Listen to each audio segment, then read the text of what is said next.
Ladies and gentlemen, welcome back to the Kerbal space program with your host HOCgaming. In today's video we are going to go to the outermost planet in the Kerbal solar system, Eeloo. It's a bit of a dwarf planet, gravity of just larger, just greater than the moon's, and it's fairly far away, quite hard to get to, which is why we're going to need a launch stage of the utmost quality in order to get there. If you've seen my most recent video, you may be thinking, ooh, we'll use the new one he built. Nah, we won't. We're going to build a new one. The one I built wasn't fully tested, it wasn't really aiming high enough, I don't think. This is going to be the best launch stage I have made to date. So, to begin with, each stack in our inner core is going to have 2.5 3-meter tanks, and there are going to be 4 stacks in total, all running the same fuel consumption so that they burn simultaneously.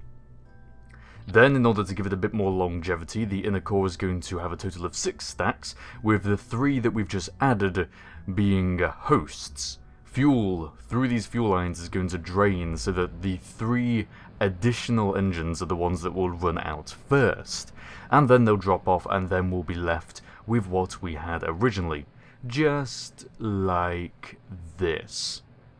So, with just this as it is, we get up to about 7 kilometers before those 3 drop, then we are left with the final 4, and we would continue on as normal.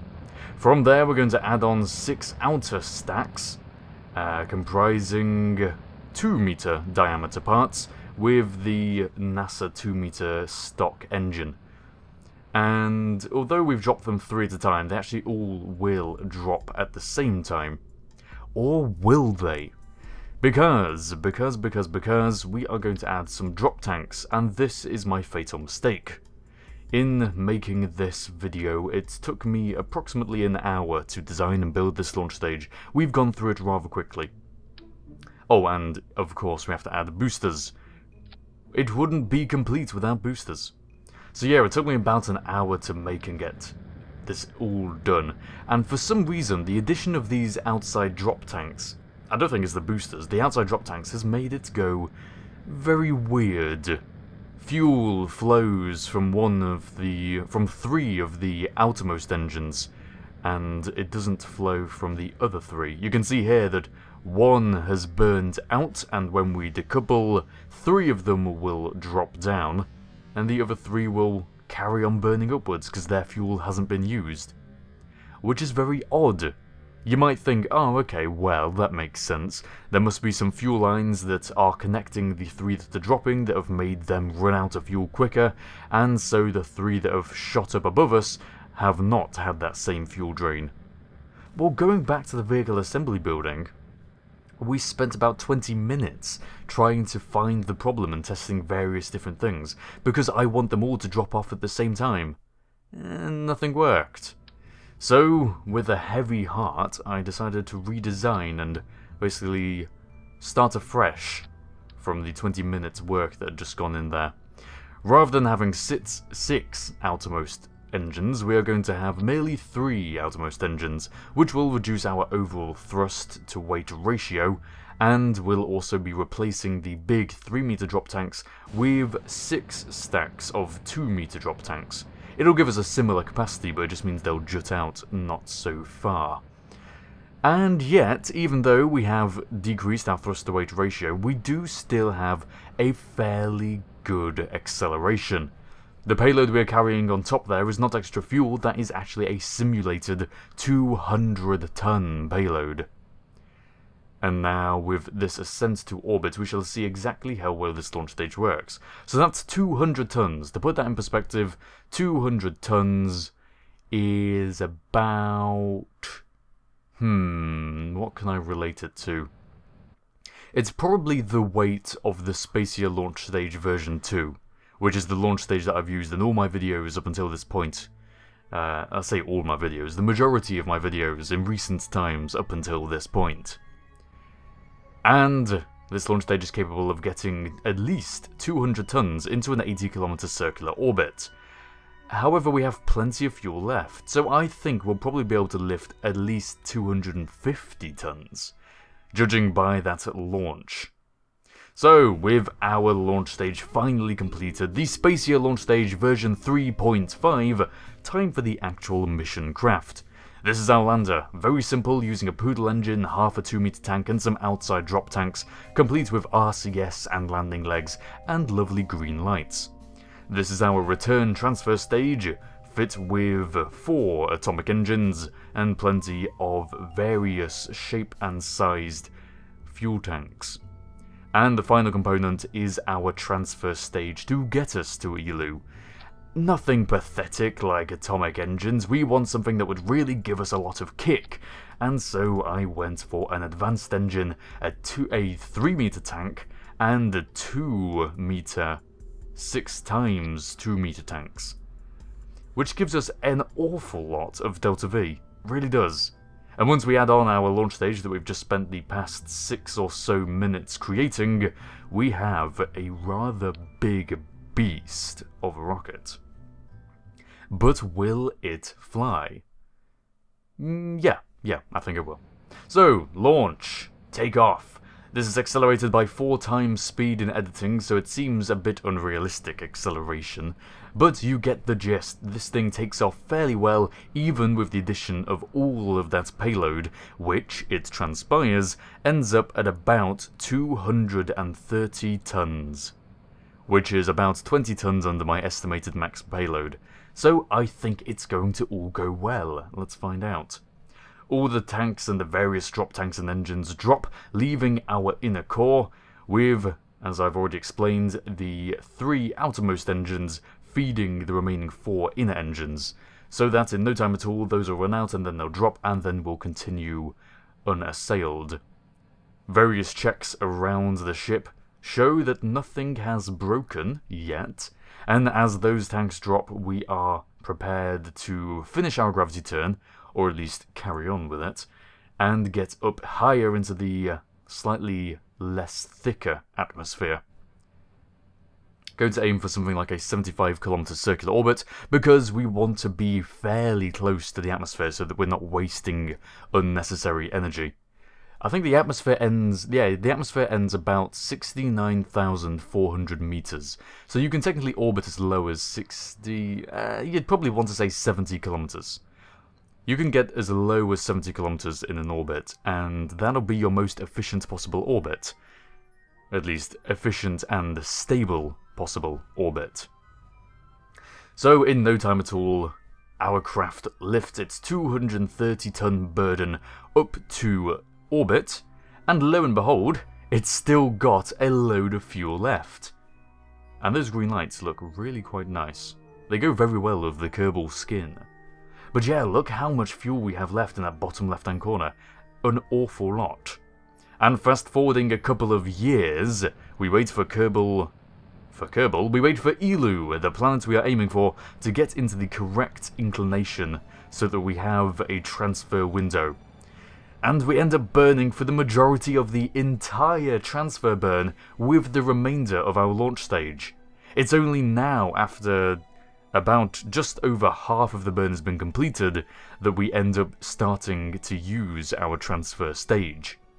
Which is probably just as well, because as you might imagine, this thing is not particularly efficient.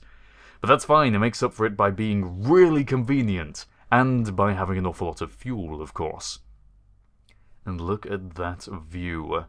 It's time for our Kerbals, the original 3, Jeb, Bill and Bob, to say goodbye to their home planet and embark on about another 9 years of being in space.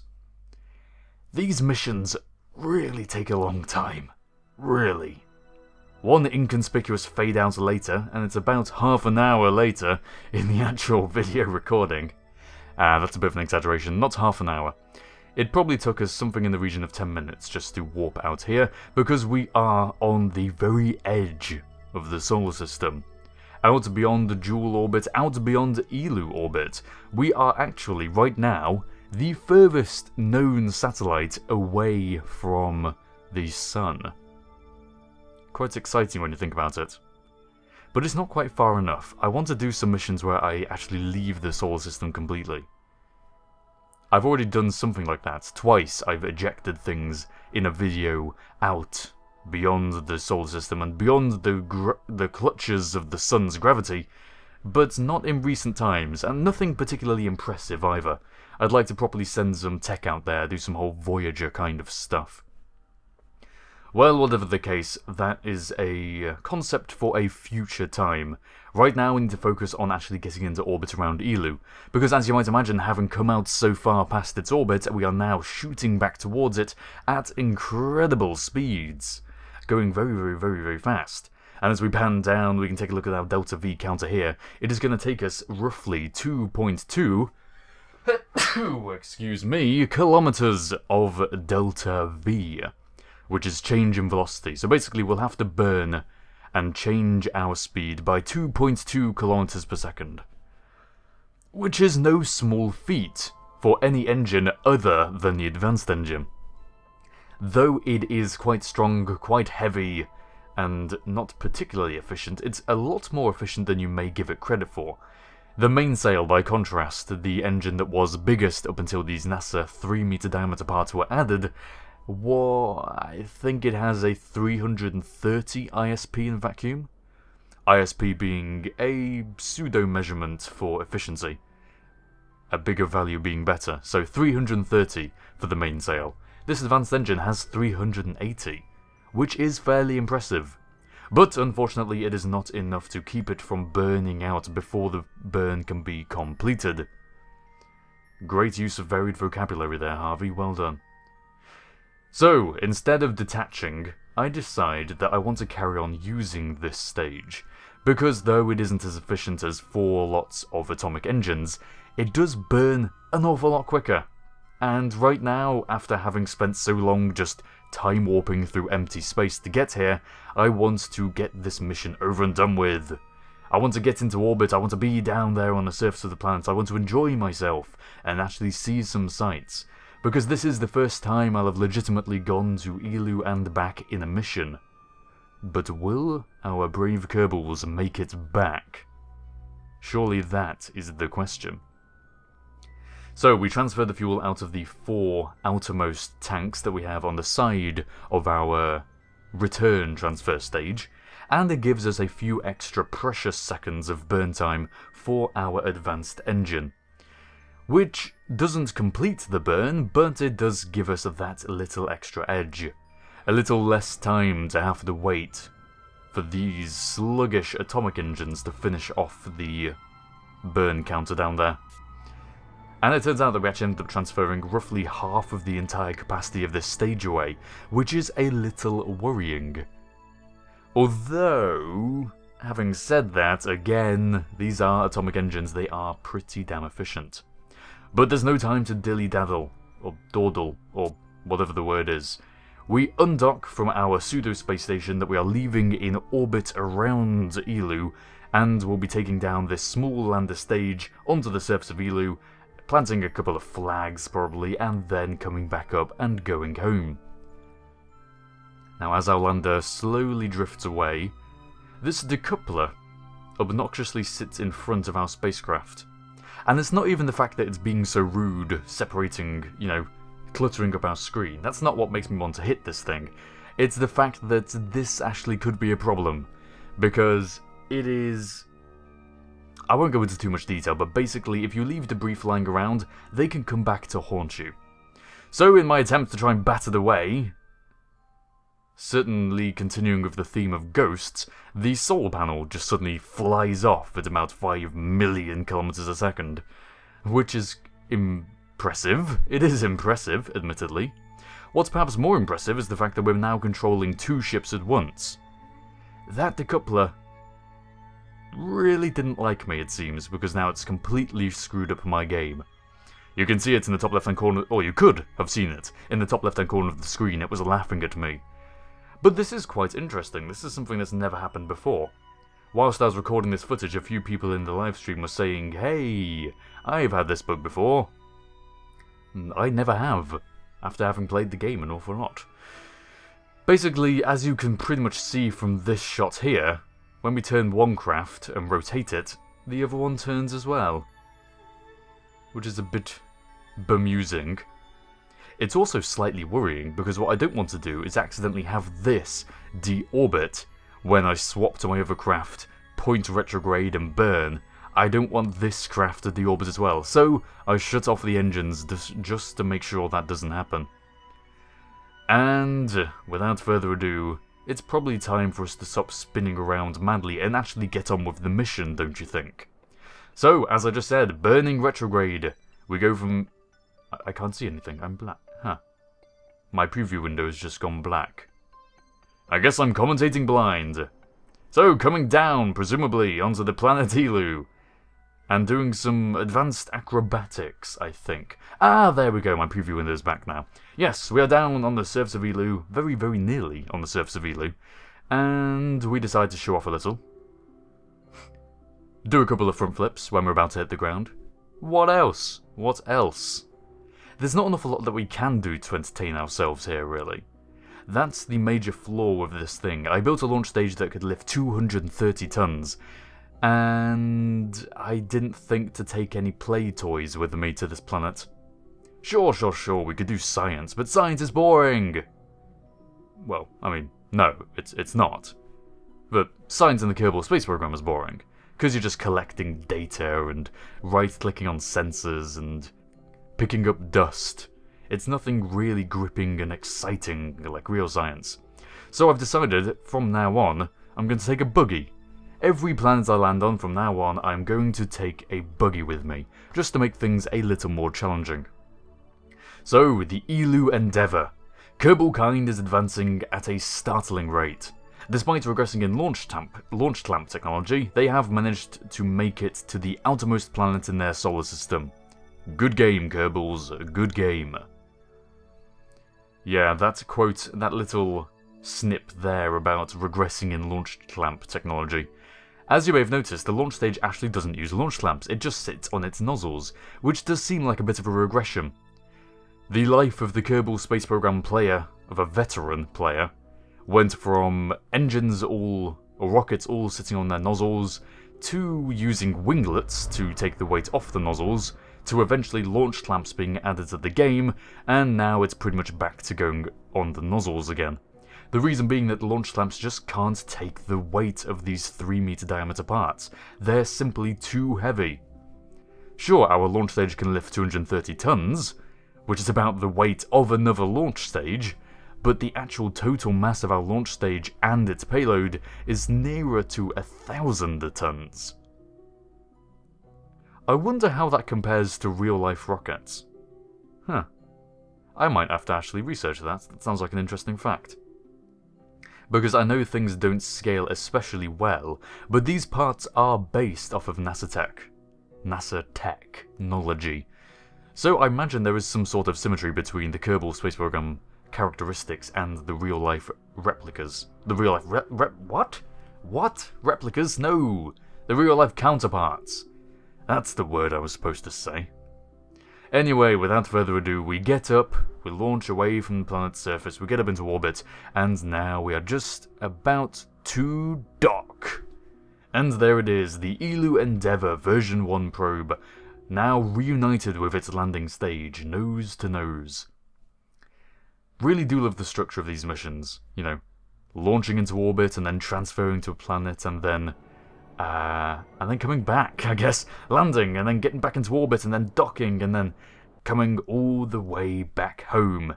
Because that's about it. God, this time has gone quickly. That is about it. What you don't realise is that in the past few seconds we've about summarised an hour of work. Trying to find the exact window and the manoeuvre node to bring our craft back onto a Kerbal intercept wasn't easy. Not in the slightest. But hey, we managed it, and that's all that matters. So, ladies and gentlemen, I sincerely hope you enjoyed this video.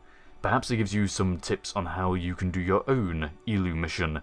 It is perhaps one of the trickiest planets to get to, and certainly to get back, as I have just alluded to. But now we are back, things are looking pretty swell. I have to say, it seems like nothing really went wrong, didn't it? No mechanical failures. Not too exciting. Perhaps in the future with my Duna project, which will be starting soon, we'll see some more exciting stuff. So, let me talk briefly before this video ends about that. The last project teaser trailer that I uploaded a while ago was in fact a teaser for the Duna project. A viewer-aided, I won't say viewer-submitted, a viewer-aided base on Duna with some sort of semi-pseudo storyline going on in the background, with elements of advanced technology, and I'll leave it at that. No mods though, no mods whatsoever. Yeah, so I will need you guys to send in some crafts. Do you think you have what it takes to build something worthy of being on a HOCgaming video? Well, find out. I'm going to want some buggies to drive around on Duna. I'm going to want some transfer crafts, some miniature tugs to pull fuel around in orbit around Duna. I'll leave that to your imaginations. And I will need a plane to fly around in Kerbin's atmosphere. Nothing too massive, but it needs to be able to travel quite a far distance. So those 3 things are your main aims if you want to design something and submit it, and the first episode of the Duna project will be uploaded.